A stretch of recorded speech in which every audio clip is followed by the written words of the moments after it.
प्रधानमंत्री नरेंद्र मोदी के दूसरे कार्यकाल का आखिरी बजट पेश करने के साथ ही उनकी सरकार को सत्ता में 10 साल पूरे हो गए हैं। ऐसे में 10 साल के बाद जब वित्त मंत्री निर्मला सीतारमण ने बजट पेश किया है, तब उसमें आखिर क्या क्या बदला है।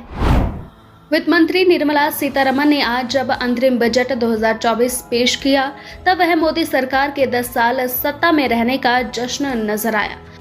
उसका फोकस बीते 10 साल के उसके कामकाज पर रहा। वही सरकार आगामी चुनाव में विजय को लेकर काफी आशान्वित भी दिखी। इसलिए इस बार 2019 के अंतरिम बजट की तरह पीएम किसान, पीएम श्रमिक मानधन जैसी योजनाएं नदारद रही। सरकार ने मिडिल क्लास को साधने के लिए इनकम टैक्स में भी कोई बदलाव नहीं किया। आखिर 10 साल बाद सरकार कहां खड़ी है। वित्त मंत्री निर्मला सीतारमण ने अपने बजट भाषण में ये ऐलान किया कि सरकार आने वाले दिनों में अर्थव्यवस्था को लेकर एक श्वेत पत्र लाएगी। उन्होंने कहा, साल 2024 में जब उनके सरकार ने बागडोर संभाली थी, तब देश की इकोनॉमी को स्टेप बाय स्टेप दुरुस्त करने की बड़ी जिम्मेदारी उसे मिली थी।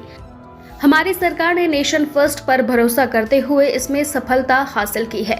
अगर 2014-2015 में मोदी सरकार के सत्ता में आने के बाद से अब तक के सफर को देखा जाए तो सरकार ने सबसे ज्यादा फोकस कैपिटल एक्सपेंडिचर पर किया है। मोदी सरकार ने पिछले बजट में ही कैपेक्स के लिए 10 लाख करोड़ रुपए का बजट पेश किया था।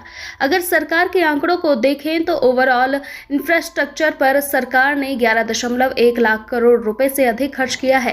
कैपेक्स का फायदा इकोनॉमी में मल्टीप्लायर इफेक्ट जोड़ता है। इससे रोजगार पैदा होता है, साथ ही इकोनॉमी की ग्रोथ तेज होती है। वित्त मंत्री निर्मला सीतारमण ने कहा कि बीते 4 सालों में कैपिटल एक्सपेंडिचर बढ़ाकर 3 गुना कर देने से देश में आर्थिक विकास और रोजगार सृजन पर व्यापक प्रभाव पड़ रहा है। वित्त वर्ष 2023-24 के राष्ट्रीय आय के शुरुआती अनुमान के मुताबिक भारत की वास्तविक जीडीपी वृद्धि दर 7.3% रहने का अनुमान है। यह आरबीआई की दिसंबर 2023 की मौद्रिक नीति के दौरान जीडीपी ग्रोथ को लेकर जताए अनुमान के अनुरूप भी है। तब जीडीपी ग्रोथ का अनुमान 6.5% से बढ़ाकर 7% किया गया था।